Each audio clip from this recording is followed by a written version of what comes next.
오늘 본문이 어떻게 시작합니까? 이렇게 말씀하고 있죠. 믿음이 없이는 하나님을 기쁘시게 하지 못하나니 하나님께 나아가는 자는 반드시 그가 계신 것과 또한 그가 자기를 찾는 자들에게 뭘 주셔요?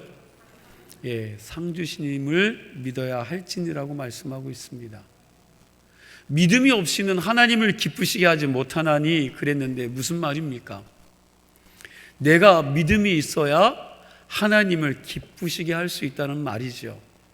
여러분 좀 한번 따라해 보시기 바랍니다. 나의 믿음이 하나님을 기쁘시게 합니다. 아멘입니까? 나의 믿음이 하나님을 기쁘시게 합니다. 2023년 우리 교회 표어가 믿음으로 하나님을 기쁘시게 하라인데 여러분의 믿음이 하나님을 기쁘시게 해드리는 믿음이 되기를 바랍니다. 오늘 본문 여러분 신년 첫 주에 에녹의 믿음이 어떤 믿음이었기에 하나님을 기쁘시게 했는지를 우리가 이미 나누었던 적이 있죠. 3주 지났는데 기억하시는지 모르겠습니다. 여러분 에녹의 믿음이 어떤 믿음이었기에 하나님을 기쁘시게 했다고 했습니까? 어떤 믿음? 그러면 에녹은 종말 신앙을 가지고 이 땅의 삶이 다가 아니다 하는 그런 자세를 가지고 살았다고 말씀을 드렸습니다.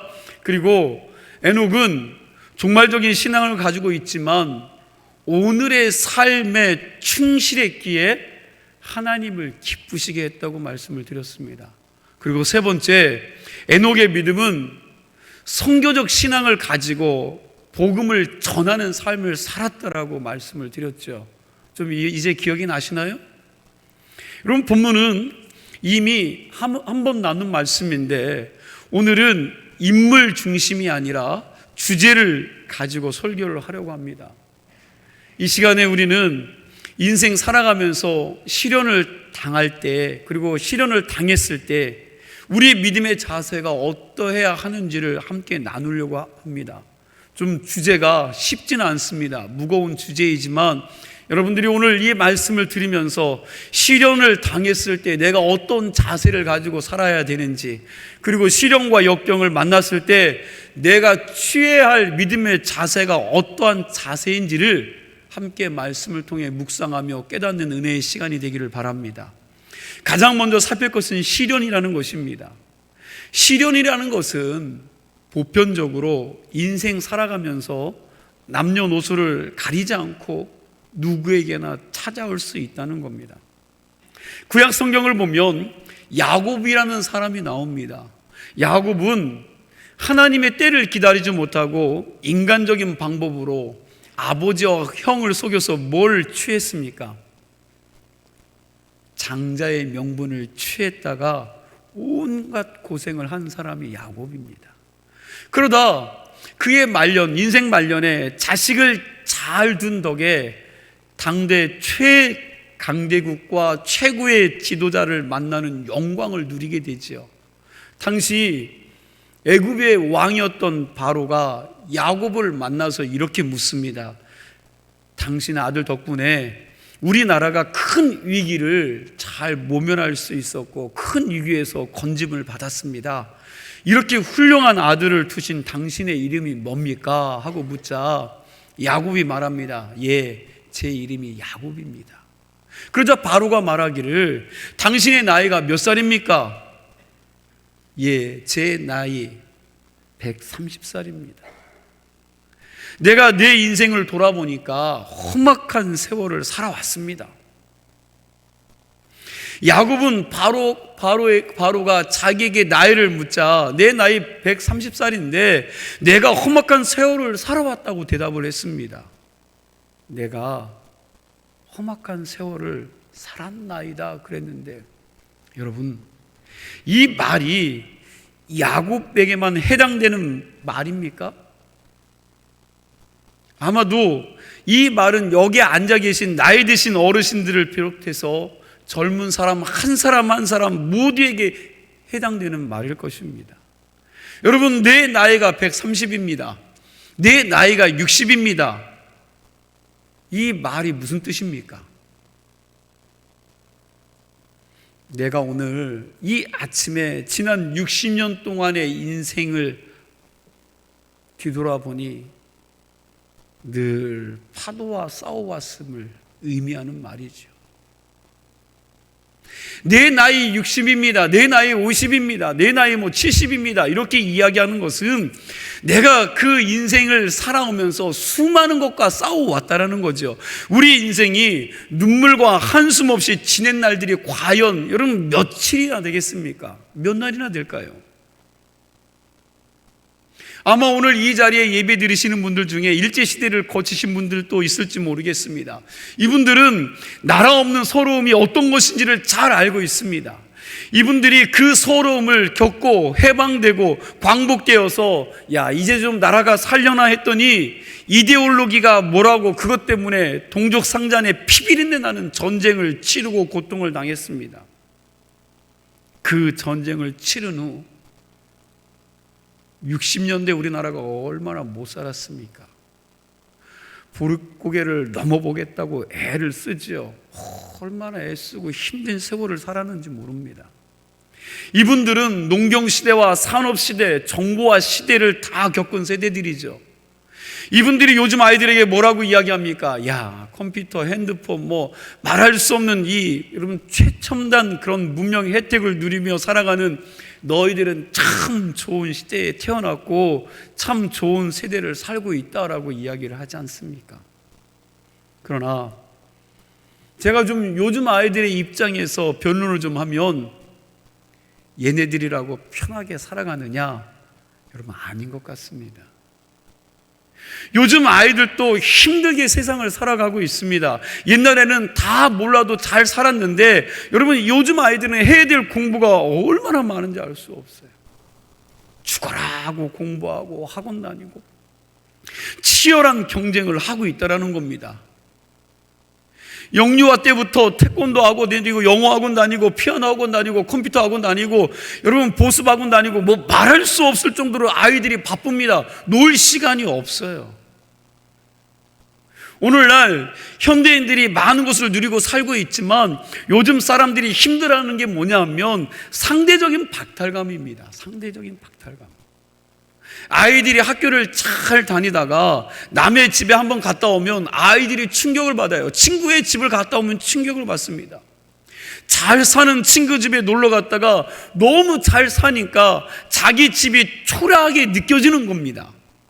그러고 집에 와서 아버지와 엄마에게 하는 말이 아유 돈도 없으면서 왜 나를 낳아서 이렇게 그냥 나를 고생하게 만드냐고. 그럼 그렇게 이야기하는 자식도 있다고 그래요.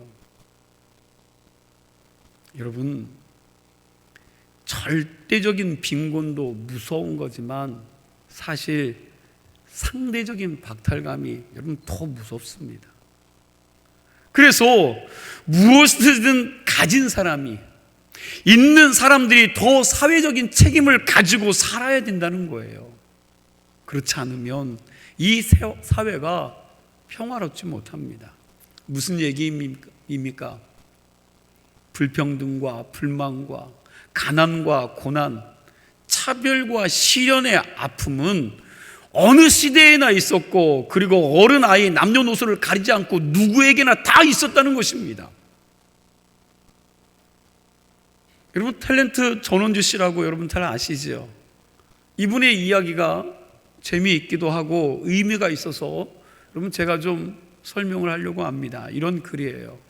너무나 많은 것들이 힘들어 보이는 요즘 상황에서 여러분들을 보면 대단하게 느껴집니다. 연예인들의 세계도 엄청나게 경쟁이 치열합니다. 방송국에 연예인들만 1,600여 명이 있습니다. 그런데 그 중에 대다수가 무명입니다.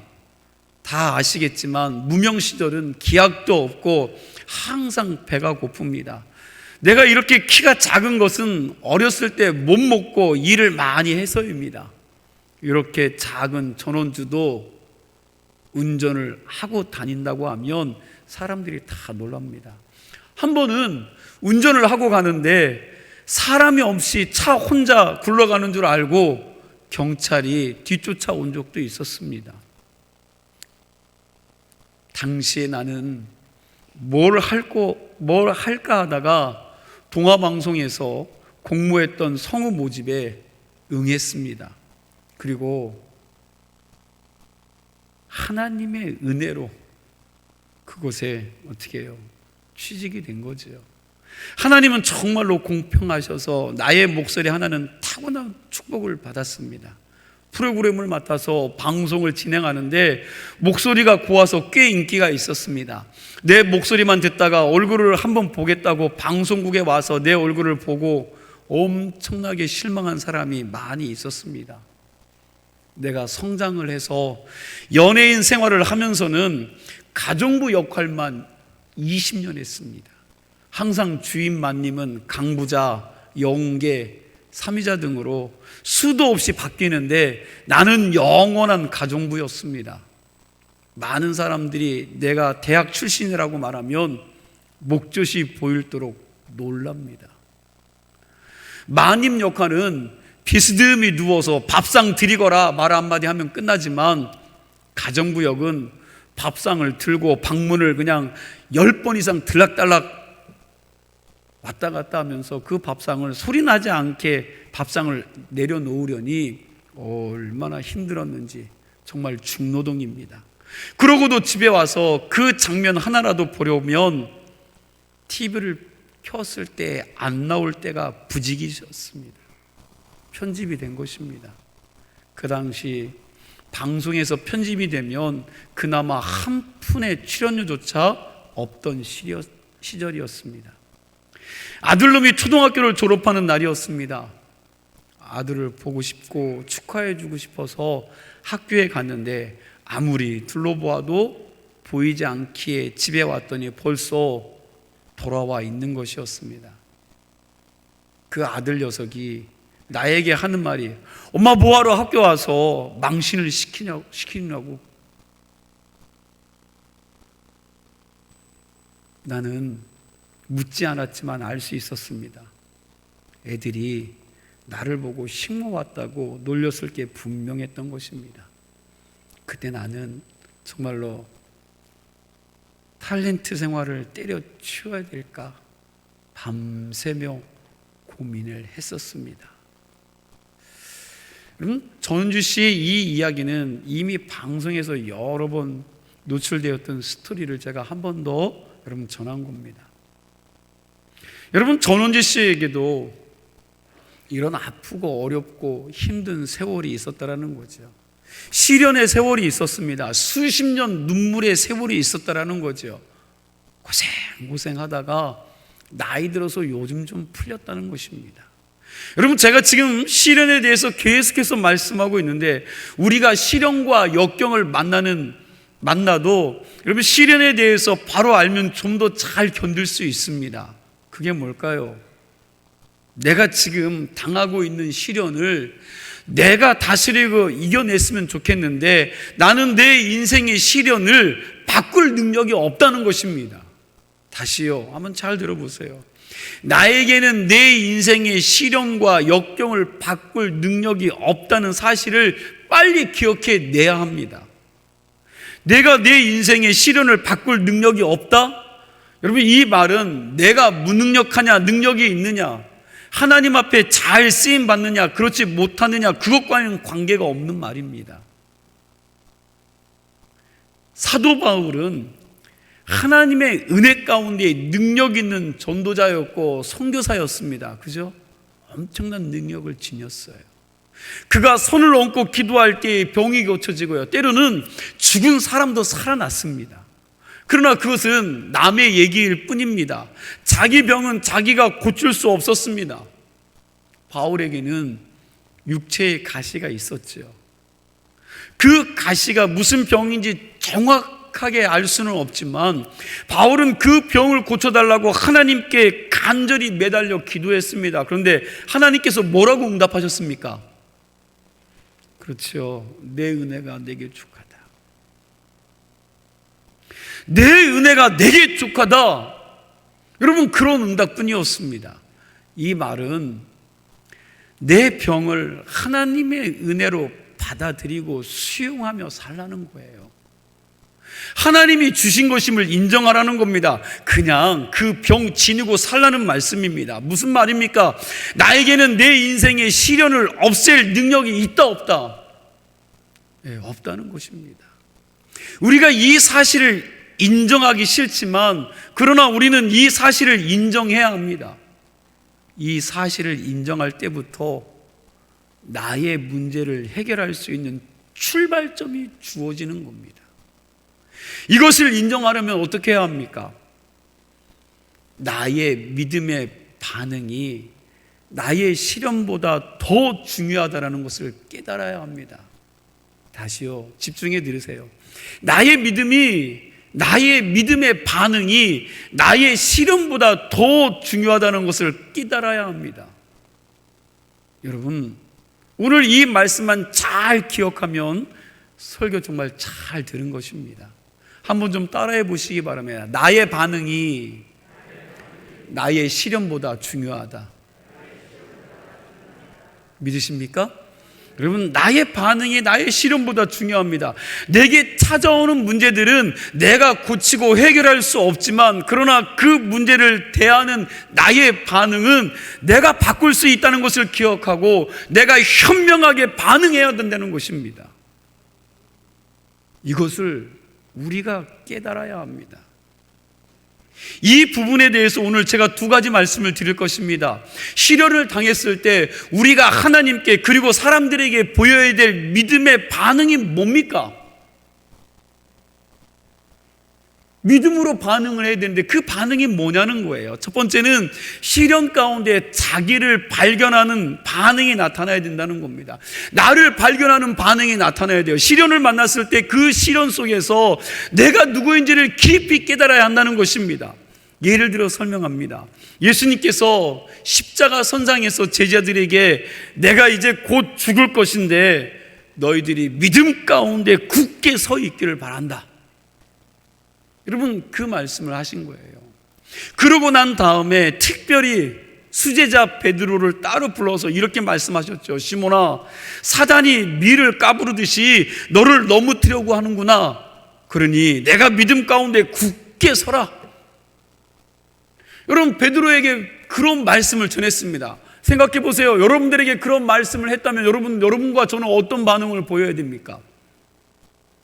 여러분, 베드로가 어떤 반응을 보여야 될까요? 베드로가 겸손하게 주님 맞습니다. 잘 알겠습니다. 예수님의 경고를 미리 들었으니 제가 넘어지지 않도록 최선을 다해서 깨어 있도록 잘 대처해 보겠습니다. 그렇지만 주님, 제가 얼마나 나약한지 아시지요? 저에게는 힘이 없는 것 아시지요? 저를 도와주시옵소서. 주님, 나에게 힘을 주시옵소서. 여러분, 그렇게 얘기했으면 좋았을 텐데 베드로가요, 객기를 부려요. 뭐라고 그럽니까? 마가복음 14장에 보면 예수님, 여기 있는 사람들이 다 주를 부인하고 떠날지라도 나는 뭐 한다고요? 절대 버리지 않겠습니다. 보통 사람이 말을 하는 것을 보면 그 사람의 인품을 알 수가 있습니다. 베드로는 지금 자신의 의로움을 나타내고자 쓸데없이 다른 사람들까지요 끌고 들어간 거예요. 여러분, 다른 사람 끌고 들어가면 안 되는데 끊임없이 변명을 하기 위해서 다른 사람을 끄집어 드립니다. 여러분, 생각해 보세요. 제가 장로님들과 예수님과 같이 있다가 예수님께서 물어보실 때 주님, 아유, 장로님들 다 부인해도 저는 주님 안 버리겠습니다. 여러분, 그러면 제 옆에 있던 장로님들이 기분이 좋을까요? 나쁠까요? 나쁘지요. 욕이 나가겠죠. 열 받으시겠죠. 자기가 어떤 사람인지 자신도 잘 몰랐던 베드로가 여러분 그렇게 객기를 부리고 큰 소리를 치다가 금방 말씀해 보니까 예수님을 부인하잖아요. 그 밤이 다 가고 새벽이 오기 전에 요정 하나가 나와서 당신 갈릴 사람 아니냐? 당신도 예수와 함께 있지 않았느냐? 당신도 그 폐 아니냐? 그랬더니요, 베드로가 뭐라고 고백해요? 예수님을 모른다고 부인합니다. 다른 사람이 또 말합니다. 나도 봤는데. 그러자 잘못 봤다고, 자기는 아니라고 여러분, 끝까지 자기는 아니라고 부인합니다. 그리고 또 다른 사람이 묻습니다. 당신 맞는데, 나사렛 예수와 한패 맞는 것 같은데, 내가 본 것 같은데. 여러분, 그랬더니 이제는 베드로가 어떻게 해요? 부인하는 것으로 끝나는 것이 아니라 오버해서 예수를 저주하는 자리까지 간 것입니다. 그 인간이 나와 무슨 상관이 있는데 자꾸 나하고 연관시키느냐 하면서 화를 내고 바깥으로 나갔을지도 모르겠습니다. 그리고 난 다음에 새벽이 되니까 베드로의 귀에 무슨 소리가 들려요? 닭 울음소리가 들린 거죠. 그러자 베드로의 마음속에 내가 진실로 내게 이르노니 오늘 밤 닭 울기 전에 네가 3번 나를 부인하리라 하는 예수님의 말씀이 여러분 떠올라 그 자리에서 통곡했다는 사실입니다. 아까는 부인은커녕 절대 자신만큼은 주님을 버릴 수 없는 사람이라고 크게 외치지 않았습니까? 그랬잖아요. 그런데 그때는 다른 사람들이 다 쳐다볼 때 이야기입니다. 군중들이 있을 때죠. 교회에서 말하면 성가대도 있고 찬양대도 있고 남성교회도 있고 여성교회도 있고 많은 사람들이, 많은 회원들이 다 쳐다보는 자리에 있을 때에는 여러분 그렇게 말할 수 있었습니다. 그런데 여러분, 아무도 보고 있지 않을 때 나의 의지라는 것이 얼마나 연약한 것입니까? 베드로는 이 처절한 실패 속에서 3년 내내 예수님을 쫓아다니면서 제자 훈련 받으면서도 배우지 못한 것을 배우게 된 것입니다. 수십 년 예배당 다니고 말씀 들어서도 못 깨닫고 못 배웠는데 그 뼈저린 실패를 통해서 깨닫게 된 거예요. 무엇을 깨달았습니까? 나라는 인간이 얼마나 믿을 만한 인간이 못 되는지를 본인 스스로가 깨달은 거예요. 아무리 놀라운 결심이라 할지라도 나의 계획과 의지의 기초에서는 여러분 모든 것이 다 한순간에 물거품이 될 수밖에 없다는 것을 베드로는 처절한 실패를 통해서 깨달은 겁니다. 이 사건이 있고 난 다음에 베드로는 자기를 부인하고 자기를 포기합니다. 그래서 나는 안 되겠다. 고기 잡으러 가야겠다. 이렇게 베드로는 자기를 포기했지만 그러나 우리 주님께서는요, 단 한순간도 베드로를 포기하지 않으셨습니다. 성경을 보니까 부활하신 예수님께서 끝까지 사랑으로 베드로를 찾아가서 만나주시죠. 요한복음 21장 말씀을 보면 부활하신 예수님께서 갈릴리 바다까지 찾아가셔서 베드로에게 물으십니다. 이 장면을 좀 각색해서 말씀을 드리면 이런 거죠. 요한의 아들 시몬아, 내가 이 사람들보다 나를 더 사랑하느냐? 여러분, 얼마나 찔리는 질문이에요. 베드로에게 얼마나 찔립니까? 그 소리를 듣고 베드로가 기어들어가는 목소리로 예수님, 내가 약속도 못 지키는 인간인데 어떻게 주님을 사랑한다고 말할 수 있습니까? 저는 실패한 사람입니다. 그렇지만 주님을 사랑하는 마음은 진짜인 것 아시죠? 주님 아시죠?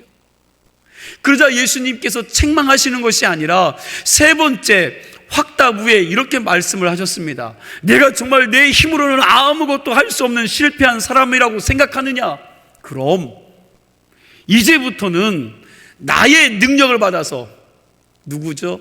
주님의 능력을 받아서 내 양을 먹이도록 하라. 내게 주는 내 능력으로 내 양을 먹이라는 겁니다. 이것이 신앙의 동력인 줄로 믿으시기 바랍니다.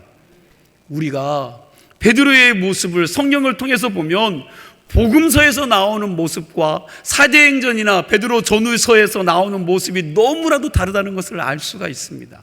말하는 것과 행동하는 것이요 얼마나 다른지 몰라요. 복음서 끝부분에서 여러분 베드로는 깨지고 실패한 후 자기가 누구인지를 안 다음에 사람이 완전히 달라진 것입니다.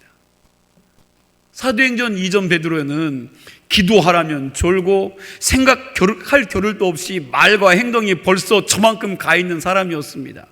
예수님께서 그렇게 시험에 들지 않도록 깨어 기도하라고 간곡히 부탁했음에도 불구하고 뭐 했어요? 졸고 있었습니다.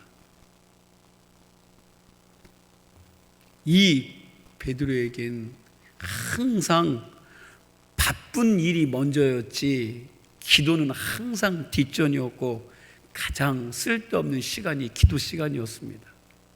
그랬던 그가 실패를 통해서 자신의 모습을 보고 난 다음에는 기도하지 않으면 자기가 큰일 낼 인간이라는 것을 베드로가 알게 된 것입니다. 그래서 뭐라고 고백하느냐? 베드로전서 5장 8절 말씀입니다. 우리 함께 고백하도록 합시다. 베드로전서 5장 8절 말씀 함께 읽습니다. 근신하라, 깨어라, 너희 대적 마귀가 우는 사자같이 두루다니며 삼킬 자를 찾나니. 아멘. 깨어 뭐 하라는 거예요? 근신하여 깨어 뭐 하라고요? 여러분, 기도하라는 거죠. 기도하라는 겁니다. 너희 대적 마귀가 우는 사자같이 삼킬 자를 찾아다니는데 깨어서 기도하라, 그런 겁니다. 이후 베드로가 마가의 다락방에서 기도하다가 성령을 받고 난 다음에 사도행전이나 베드로전 후서에서 보면 그가 설교를 하는데 이제는 주님의 능력에 사로잡혀서 그 사역을 감당하기 시작하자 사람들이 베드로의 그 설교를 듣고 마음이 찔려 하루에 3,000명 이상씩 회개하고 주님께 돌아오는 역사가 시작되어집니다. 그의 설교를 듣던 유력한 사람들도 그가 평소에 학문 없는 보통 사람으로 알았다가 그의 말씀의 능통함과 권세 앞에서 깜짝깜짝 놀라는 거지요. 이제 베드로는 자신을 의지하지 않았습니다. 누구를 의지하는 거예요? 부활하신 예수님만 의지합니다. 자신의 힘만으로는 실패하고 넘어졌던 베드로가 기도함으로 주님의 능력을 의지하자 그를 통해서 큰 역사가 일어나기 시작했습니다. 사도행전 10장을 보면 로마 고위 장교, 여러분 백부장이 베드로를 만나는 장면이 나오고 있어요. 아마 고넬료가 베드로를 보고 엄청난 영적인 카리스마를 느낀 것 같습니다. 베드로를 보자마자요 그 앞에 절을 하죠. 베드로가 뭐라고 말합니까? 우리 사도행전 10장 26절 말씀 함께 있습니다. 함께 있습니다. 베드로가 일으켜 이르되 일어서라, 나도 사람이라 하고. 나도 뭐라고요? 사람. 여러분, 베드로의 이 고백이 참 의미심장합니다. 베드로가 자기를 의지하지 않고 예수님만 의지하니까 예수님의 능력을 받아서 크게 쓰임받는 인생이 되어도 내가 능력의 종이라고 폼잡지 않았다라는 거예요. 끝까지 겸손한 자세를 잃지 않았습니다. 여러분, 이런 사람이 대단한 사람입니다. 높은 자리에 올라가면 올라갈수록 더 겸손한 것, 여러분 그거 대단한 것이죠. 돈을 많이 벌면 벌수록 더 겸손한 사람, 무서운 사람입니다. 많은 지식을 가지고 있음에도 불구하고 더 낮아질 줄 아는 사람은 민족과 역사를 바꾸는 데까지 나아갑니다. 그 당시 기독교 역사에서 독보적인 엄청난 능력을 행하고 있었음에도 고넬료에게 겸손한 모습으로 나아가는 베드로의 모습은 우리에게 감동으로 다가오지요. 그런데 베드로가 이렇게 멋지고 아름다운 인격과 신앙을 지닐 수 있었던 출발점은 어디에 있습니까? 너무나도 가슴 아픈 처절한 실패가 베드로의 진정한 인생의 출발점이었다라는 거예요. 여러분, 잘 될 때, 흥할 때 그렇게 되었으면 좋겠는데 그게 아니라 가장 처절한 실패를 맛보고 난 다음에 베드로의 진정한 인생의 출발점이 시작되어졌다라는 겁니다. 하나님께서는 오늘도 우리가 만난 시련 가운데에서 여러분 스스로 자신을 좀 발견하기를 바라시는 줄로 믿습니다. 여러분들 모두가 시련 가운데서 자기를 발견하는 믿음의 반응이 있어지기를 축원합니다. 두 번째, 시련 가운데 우리가 해야 할 반응은 하나님을 대면하는 거예요. 하나님을 대면하는 거. 한번 좀 따라해 보시기 바랍니다. 하나님을 대면하는 반응을 하라. 아멘. 하나님을 대면하는 반응을 하라. 여러분, 우리가 인생을 살아가면서 어려운 일을 당할 때가 있잖아요. 이때 그거 다 저 인간 때문이야 라고 여러분 그렇게 사람을 향해서 싸우는 사람이 있습니다. 무슨 일들을 당할 때 끊임없이 그 핑계를 댈 사람을 찾아요. 그래서 그 모든 것들이 아우 저 인간 때문이야, 저 인간. 그래서 여러분 늘 사람을 향해서 싸우는 사람이 있습니다. 그런데 우리가 분명히 알아야 할 것이 있습니다. 나를 어렵게 한 그 인간은 나를 힘들고 비참하게 할 수 있을지는 몰라도 그 사람이 나의 인생을 회복시켜줄 능력이 없다는 거예요. 능력이 없습니다. 나를 어렵게 한 사람이 나를 회복시켜줄 능력이 없습니다. 그러므로 우리 믿는 사람들은 힘든 일을 만났을 때 그 사건을 믿음의 눈으로 보는 눈이 있어야 합니다. 억울한 일 당할 때는 그게 대단한 일 같지만 여러분 시간이 지나고 나면 별게 아닌 일들이 많습니다. 중요한 것은 이겁니다. 우리가 잘못된 상황 때문에 망하는 것이 아니라, 여러분 잘 들으세요. 중요합니다. 잘못된 상황 때문에 망하는 것이 아니라 잘못된 반응 때문에, 잘못된 대응 때문에 망하는 것입니다. 단지 상황 때문에 망하는 것이 아닙니다. 그러니까 중요한 것은 상황보다 내가 그 사건 앞에 어떻게 반응하냐는 것입니다.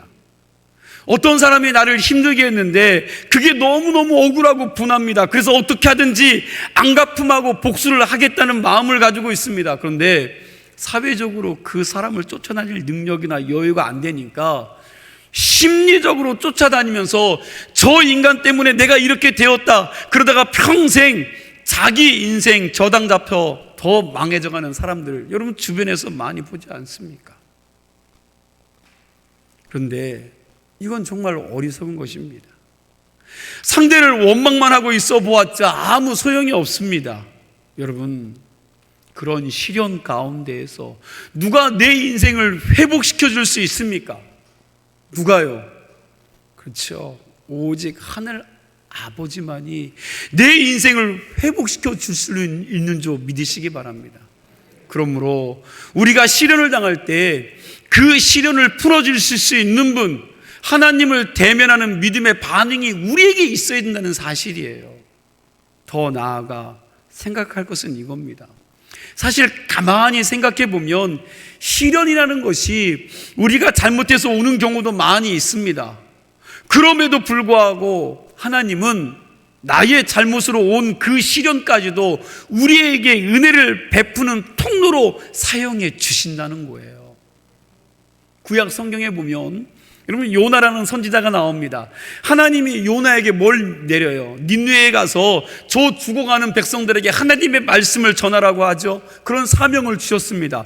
그런데 요나가 니느웨로 가지 않고 다시스 가는 배표를 끊어서 여러분 그 배를 타고 다시스로 요나가 떠납니다. 그런데 그 다시스로 가는 배가 뭘 만나요? 풍랑을 만났습니다. 사람들이 풍랑을 만나 난리치는데도 불구하고 요나는 배 가장 밑에 있어서 잠을 자고 있었습니다. 그러자 선장이 요나를 깨워서 우리가 큰 풍랑을 만나서 다 죽게 되었는데 너 이러고 있느냐? 빨리 일어나라. 일어나서 네가 믿는 하나님께 기도해라 그랬습니다. 그리고 난 이후에 제비뽑기를 뽑았는데 뽑힌 사람이 누구라고요? 요나요. 요나는 그때 믿지 않는 이방인들을 통해서 다시 한번 하나님의 분명한 음성을 듣게 된 것입니다. 그 소리를 듣고 요나가 후회하면서 이렇게 고백을 합니다. 실은 이렇게 풍랑을 만나게 된 건 나 때문이다. 그러니 나를 들어서 바다에 던져라. 그러면 이 풍랑이 어떻게 될 거라고요? 네, 잠잠하게 될 것이다. 요나가 이렇게 늦게나마 회개한 것은 여러분 잘한 것이지요. 그러나 제가 보기에는 아직도 이 회개는 미지근한 회개입니다. 왜요? 누구 때문에 이 풍랑을 만났습니까? 자기 때문에 이 풍랑을 만난 것을 알았으면 자기가 알아서 하나님 앞에 쇼부를 봐야지 왜 다른 사람 보고 자기를 던지라고 합니까?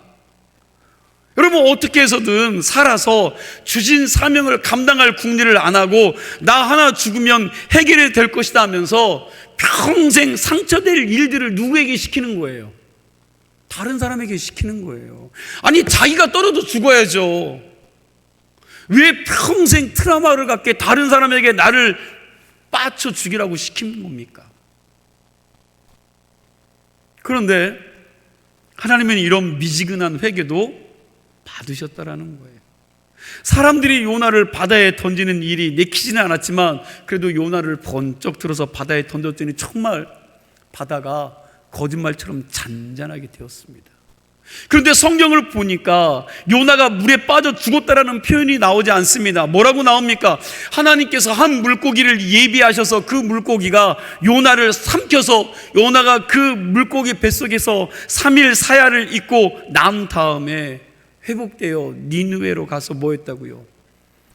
복음을 전하고 그곳이 구원받았다고 기록되어 있습니다. 여러분, 우리가 어떤 사건을 만났을 때에 너무 거기에 매이면 안 됩니다. 자꾸 자기의 비참한 것에만 매이다 보면 자신을 잃어버리게 된다는 거예요. 그러므로 우리는 사건 속에서 하나님을 만나야 될 줄 믿습니다. 우리가 이런저런 사건들을 통해서 하나님을 자꾸 만나보아야지 하나님이 어떤 분인지를 알고 그분을 신뢰하고 하나님이 하나님 되심을 알 수 있게 됩니다. 그러한 사람이 하나님의 일도 할 수 있게 되는 거 아닙니까? 여러분, 하나님이 어떤 분입니까? 우리가 잘못했을 때는 무서운 풍랑도 보내는 분이십니다. 그 하나님을 여러분 만만하게 보아서는 안 됩니다. 나의 주인 되신 하나님을 업신여기거나 경히 여겨서도 안 됩니다. 그러나 하나님은 그 풍랑 속에서도 물고기를 예비해 주셔서 어떻게 해요? 우리를 건져주시는 분임을 믿으시기 바랍니다. 이 하나님을 우리는 바로 알아야 합니다. 실패 가운데에서도 하나님을 만나면, 하나님 말씀의 기초에 위에 세워지는 믿음을 얻게 되면 그 어디나 하늘나라가 되고요, 여러분들의 모든 상황이 역전이 되는 형통의 역사가 일어날 줄로 믿습니다. 여러분들의 믿음이 시련 속에서 하나님을 대면하는 신앙이 되기를 바랍니다. 올해 표가 믿음으로 하나님을 기쁘시게 하라요. 여러분, 쉬운 말씀이 아닙니다. 쉬운 고백이 아니에요. 믿음이 없이는 하나님을 기쁘시게 할 수가 없습니다. 바라기는 여러분들이 만나는 모든 상황 가운데에서 믿음으로 반응하시고 믿음을 발휘하셔서 반드시 하나님을 기쁘시게 해드리는 믿음의 역사가 올 한 해 일어나기를 간절히 축원합니다. 기도하시겠습니다.